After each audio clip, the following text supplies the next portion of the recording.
Hey, Edgars from Funneltopia here, and I wanted to quickly let you know about a relatively new feature, which is related to a custom layout for a product list page in the e-commerce store. So, in case you didn't know, there's an e-commerce functionality as well. You can build a full-on e-commerce store in Funneltopia, and in order to do that, this is kind of like a mock-up website. There's a thing you need to do first, which is add elements.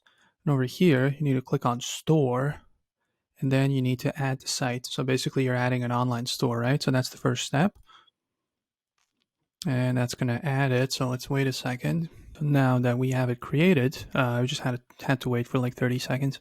Here you can see like the product listing, right? Where you can add your own products that you have created. And there's one thing that you need to do in order for your products to be accessible in this product list. But yeah, we'll get to that in a second.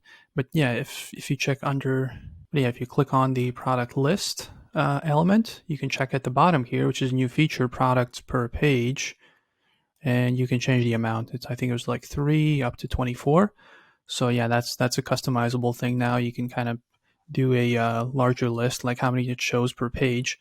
And yeah, the products that can be listed here are the ones that are, when you create a product, at the top there's like a checkbox or like a toggle switch that needs to be done. So let me show it to you quickly. So yeah, this is just an example product. When you create any product, this needs to be switched on in order for you to be able to add it to an online store or like a product listing like this. So just keep that in mind.